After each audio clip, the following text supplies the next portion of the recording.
Welcome back to Cowboy Custom Diesel. Today we're going to talk about locker kits and regearing. I'm going to cover everything that you need to know about Yukon Gear and Axle regearing kits. I hope this video is super informative about helping you understand what exactly comes in the Yukon kits and stuff that you buy.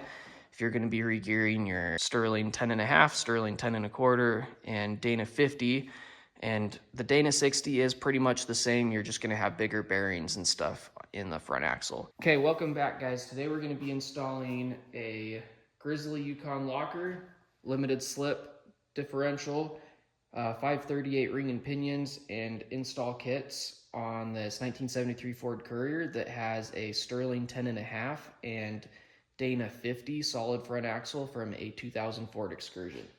So we're gonna dive in first with kind of showing you everything that comes from Yukon. Okay, let's start over here with the Sterling 10.5 stuff. So like I said, the axle that I'm using is a Sterling 10.5 out of a 2000 Ford Excursion. However, since I'm going to 538 gears, they don't make those for the Sterling 10.5. And so, little known fact, the Sterling 10.5 and 10.25 are very similar. The housings are pretty much identical. The difference is in the pinion bearings. So by getting a install kit for the Sterling 10.25 or Ford 10.25, that gives you the right size bearings and everything to be able to run the Sterling 10.25 ring and pinion gear in the Sterling 10.5 housing. So first of all, let's look at this locker. This is the Yukon Grizzly locker. So basically this is a automatic ratcheting locker. This is different from a lunchbox locker in that it replaces the entire carrier. This thing is super beefy. It's not gonna blow apart like lunchbox lockers do, sometimes under extreme load. So you can see down in the middle, that little surface that you see the 4 holes, that is one half of the ratcheting mechanism. If we look in the other end, we see 4 holes coming from that other side. Those are that's the ratcheting mechanism for the other side. So this is a super beefy unit, and it's going to be great in this Ford Courier because I do daily drive this. I drive it on the freeway, and I can't have like a Detroit style locker that's locked all the time. I also don't want to run air lines and everything for like a zip locker. So this is a great option to still be streetable, but perform really well off-road. So next up is our ring and pinion for the Sterling 10.5. As I mentioned, this is actually a ring and pinion for a Sterling 10.25, as mentioned, with the other parts that will make it work in the 10.5 without any issues. So you can see that the pinion is actually really tiny, and that is because this is a numerically high gear ratio, which means that everything is going to be scaled down smaller. So super quality on these. I have no doubts that these units are going to hold up well. So to install these, you're going to want a bearing and install kit, basically the Yukon Grizzly 10.5 Ford Master Overhaul Kit. This includes all the side shims and everything else that you're going to need. You're going to get all new bolts for your carrier. This looks like the pinion seal. These look like the side shims. Then over here, we've got a new housing gasket. Paper gasket, you can use RTV if you want instead. And then our carrier bearings, pinion bearings, and this looks like we got our crush sleeve and our new pinion lock nut. Okay, so they do install a card in here that you can scan to get the installation manual. The ring and pinion actually does come with a printed instruction sheet, and this shows how to set the lash, how to install everything, and then of course what your acceptable patterns are for your pattern, which I forgot to mention is included in the kit. You've got your marking compound, a brush, and then thread locker for your carrier bolts. Okay, I went ahead, I didn't realize that it came with an installation kit, so I went ahead and printed off the manual that you find if you go to this QR code.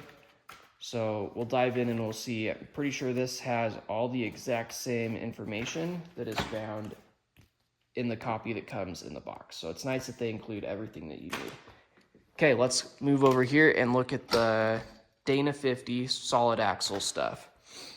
Okay, so the Dana 50 that was found in the 99 to 04 Super Duties is identical to the Dana 60 from about the pumpkin out. Okay, your inner axle shafts, as they come into the housing, they neck down, and that is kind of the weak point of the Dana 50. So obviously a very much smaller ring gear than the Sterling 10.5. Once again, we've got the smaller pinion and the smaller ring gear here. Comes with a installation kit. Everything is pretty straightforward on the Dana 50. You can see here it's got a different style crush sleeve than what you would find on the Sterling 10.5, Sterling 10.25. Lots of shims, carrier nuts. One awesome thing is this overhaul kit comes with new axle seals. These are right inside the pumpkin on the front axle, and you have to remove everything to be able to get to them. So it's nice they include it. I didn't realize that this came in the kit, and I went down to the auto parts store and bought a set, and it was about 65 bucks for their cheapest ones. So it's nice that they include these. I'll be able to go return the other ones to the parts store. Pinion seal, pinion nut, and then other shims. And then once again, they give us some anaerobic thread locker, the marking compound brush, and the marking compound. Okay, now let's look at the locking device that I chose for the front axle. As I mentioned before, the Dana 50, the weak point is those inner axle shafts where they neck down to be the smaller diameter for the Dana 50 ring gear.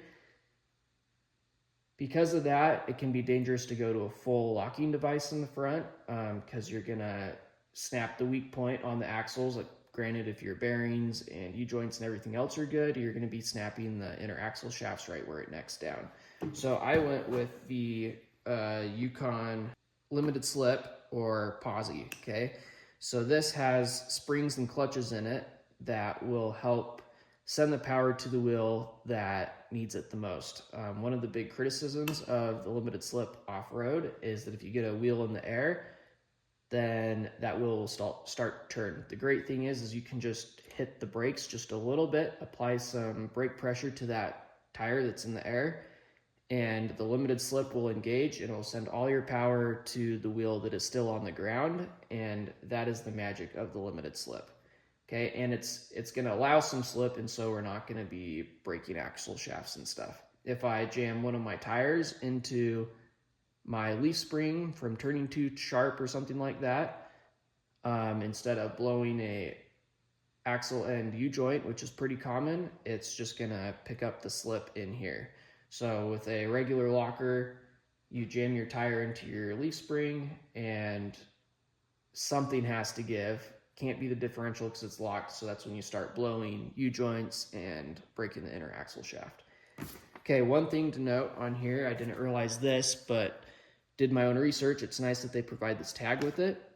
On these axles, they usually suggest that you use a 75-140 synthetic. However, that is for the stock Ford axles and gears and factory locking devices. If you're using the Yukon Grizzly stuff, they say non-synthetic 80 weight 90 GL5 approved gear oil. Okay, basically any auto part store will have this, and for the limited slip, you need to get this friction modifier. So I got a bottle of that I'm going to throw into the front diff to make sure that this limited slip is going to last a long time. So hopefully that is super helpful and will help you on your project. Now we're going to install everything on this truck.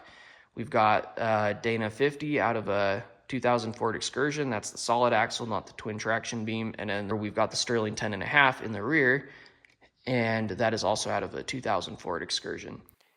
Okay, we're going to get the truck all prepped and get ready to install these gears. Stay posted for the very next video on the actual install.